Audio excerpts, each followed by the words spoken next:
Hello दोस्तों। आज हम डबल एंट्री सिस्टम के बारे में समझेंगे। कैसे जर्नल एंट्री बनाते हैं, क्या लॉजिक है उसके पीछे, ये सब हम समझेंगे इस सेशन में। पहले हम समझेंगे कि डबल एंट्री सिस्टम होता क्या है। The transaction of a business can be broadly classified into three categories. ठीक है, तो क्या क्या कैटेगरी है? Transaction relating to persons, transaction relating to property and assets, and transaction relating to expense and income.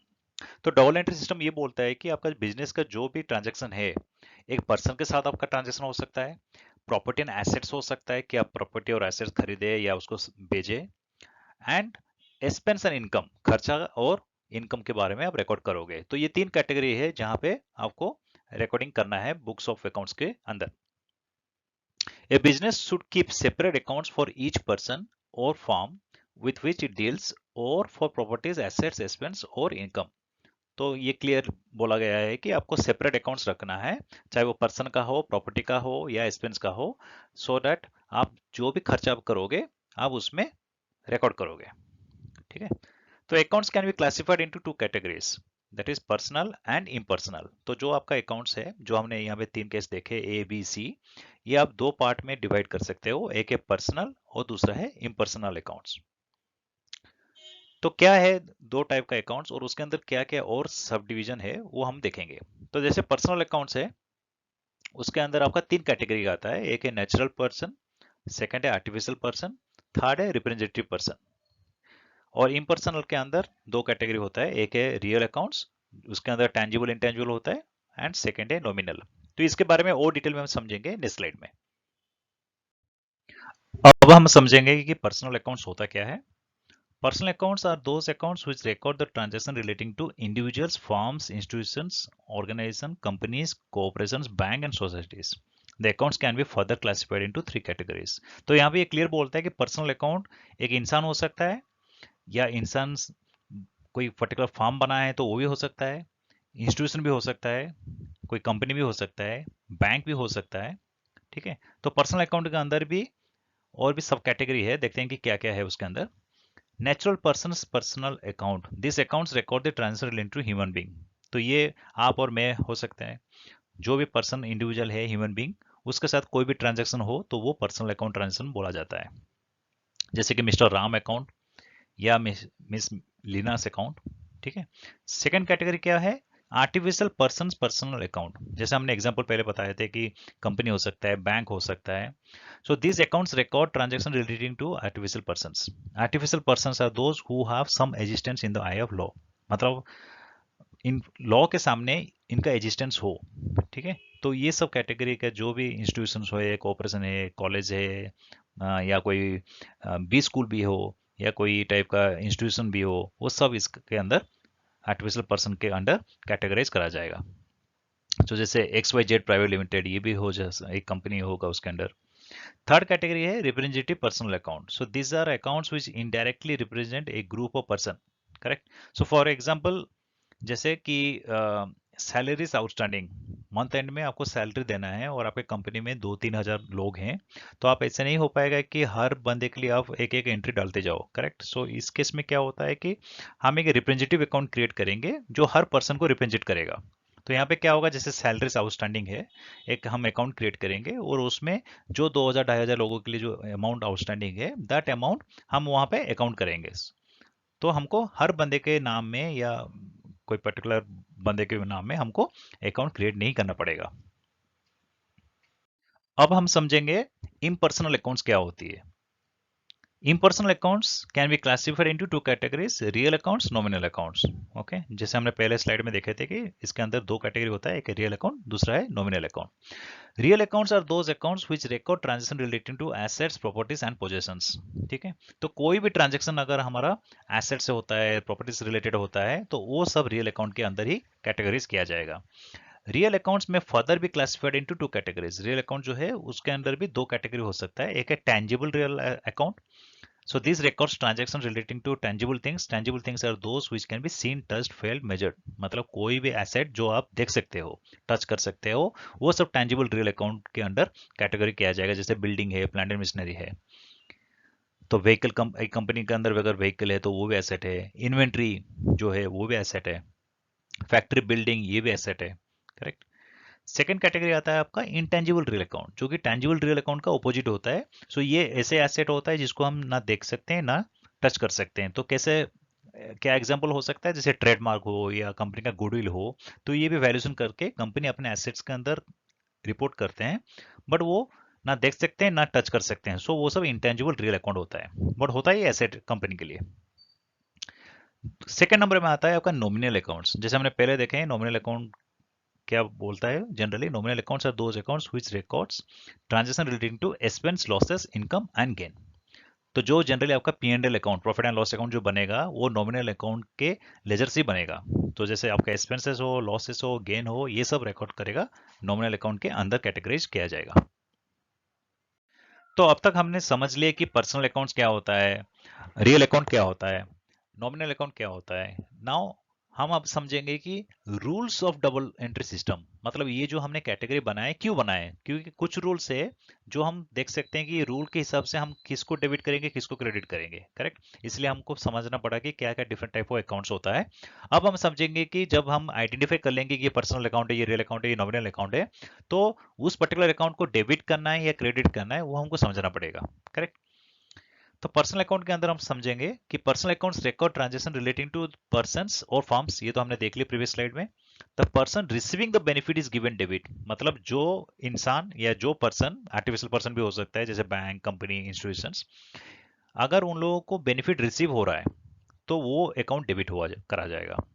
And the person giving something in return is given credit, अगर वो person is giving something to you then he is given as credit, correct. तो एक example देख लेते हैं, clear है debit credit का मतलब। एग्जांपल देख लेते हैं। If cash is paid to Lakshman then he is the receiver of cash and his account is debited. अगर आप कैश देते हो लक्ष्मण को, हु इज ए इंडिविजुअल और a person, okay, and he is receiving the benefit, वो आपका benefit जो है वो उसको रिसीव हो रहा है, करेक्ट। तो इसमें आपका एंट्री क्या होगा, Lakshman account debited to cash, ठीक है। तो लक्ष्मण पर्सनल अकाउंट है, तो उनको बेनिफिट रिसीव हो रहा है, तो एज ए रिसीवर उनका अकाउंट हम डेबिट करेंगे, ठीक है। सेकंड एग्जांपल ले लेते हैं। If goods are purchase from Vikas on credit then he is the giver and his account is credited. और इस केस में क्या हो रहा है कि हम गुड्स ले रहे हैं किससे, विकास से, ऑन क्रेडिट मतलब बाकी में ले रहे हैं, पैसा पेमेंट उसको नहीं किए हैं। तो विकास यहाँ पे गिवर है, वो हमको गुड्स प्रोवाइड कर रहा है, तो एज ए गिवर वो क्या किया जाएगा यहाँ पे, तो गुड्स डेबिट होगा। एंड विकास पर्सनल अकाउंट है, एंड विकास जो है वो हमको मेटेरियल दे रहा है, करेक्ट, गुड्स दे रहा है, इसलिए वो गिवर ट्रीट किया जाएगा एंड विकास को हमको यहाँ पे क्रेडिट करना पड़ेगा। सो ऐसे आपका जर्नल एंट्री यहाँ पे फ्रेम हो रहा है। अब हम समझेंगे रियल अकाउंट के अंदर क्या रूल्स है। Real accounts record transaction relating to assets, जैसे हमने पहले बात की है कि टेंजिबल इंटेंजिबल दो टाइप का एसेट्स होता है, और रियल अकाउंट के अंदर होता है वो। An asset either comes in the business in the form of purchase और goes out of business in the form of sale. तो एसेट जो है आइदर वो कंपनी को आएगा, ठीक है, जब आप परचेज करोगे उस एसेट को, या नहीं तो वो निकल जाएगा बिजनेस से जब आप उसको सेल करोगे। Asset entering the business is given credit, इसका मतलब अगर एसेट कंपनी को आ रहा है तो वो डेबिट हो जाएगा, अगर एसेट जा रहा है कंपनी से तो वो क्रेडिट हो जाएगा, करेक्ट। तो डेबिट व्हाट कम्स इन, या आप उसको इनडायरेक्टली बोल सकते हो कि कोई भी चीज अगर एसेट का वैल्यू को बढ़ा रहा है तो वो एसेट डेबिट होगा। एंड कोई चीज अगर एसेट का वैल्यू कम कर रहा है या एसेट जा रहा है कंपनी से या बिजनेस से, तो वो केस हमको क्रेडिट करना पड़ेगा। तो एक एग्जांपल देख लेते हैं। When goods are sold for cash, cash account is given debit as cash comes in and sells goods account जो है is credited as goods goes out। तो ये क्लियर है, अगर मैं अभी गुड्स को ट्रांसफर कर रहा हूँ कोई भी कस्टमर को, तो उस केस में गुड्स मेरा निकल जा रहा है और कैश कस्टमर से आ रहा है। तो यहाँ पे अगर आप देखोगे इस एग्जाम्पल में, कैश जो है वो भी रियल अकाउंट है, गुड्स जो है इन्वेंट्री वो भी रियल अकाउंट है। तो कैश क्या होता है, इट कम्स इन, पैसा बिजनेस को आ रहा है, ठीक है, उस केस में हम कैश को डेबिट करेंगे। और गुड्स जो है वो बिजनेस से जा रहा है बाहर, तो इस केस में हमको गुड्स को क्रेडिट करना पड़ेगा बिकॉज रियल अकाउंट है। अब हम देखेंगे जो लास्ट है अकाउंट, नॉमिनल अकाउंट, उसके लिए रूल्स क्या है। तो nominal accounts deals with expenses, incomes, profit and loss. Expenses and loss accounts are debited, तो कोई भी खर्चा और लॉस आपका हो तो वो डेबिट हो जाएगा। And income and gain accounts are credited, कोई भी इनकम और गेन हो तो वो क्रेडिट होगा। तो यहाँ पे रूल्स बहुत सिंपल है, कोई भी खर्चा आपका डेबिट बन जाएगा, कोई भी आपका इनकम रेवेन्यू जो भी है वो क्रेडिट बन जाएगा। तो एग्जांपल देख लेते हैं। When rent is paid to landlord the rent account is debited, क्योंकि रेंट आपका खर्चा है, as it is expense, and cash account real account is credited as it goes out. Cash credit हो जा रहा है, क्यों? क्योंकि कैश आपका रियल अकाउंट है, और रियल अकाउंट में क्या बोला जाता है कि अगर आपका कोई भी एसेट कम हो जाता है या निकल जाता है कंपनी से तो वो क्रेडिट होगा। तो यहाँ पे कैश क्रेडिट है और खर्चा डेबिट है, तो रेंट यहाँ पे हमको डेबिट करना पड़ रहा है। अब हम और कुछ थोड़ा एग्जांपल देखेंगे सब अकाउंट्स को लेके, और देखेंगे कि एंट्रीज कैसे फ्रेम होता है। Purchase of goods amounting to ₹10,000 from supplier XYZ limited on credit. तो यहाँ पे अगर आप देखोगे दो अकाउंट्स है यहाँ पे, एक एक गुड्स वो आप परचेस कर रहे हो तो आ रहा है अंदर, करेक्ट, और गुड्स रियल अकाउंट होता है तो डेबिट हो जाएगा गुड्स।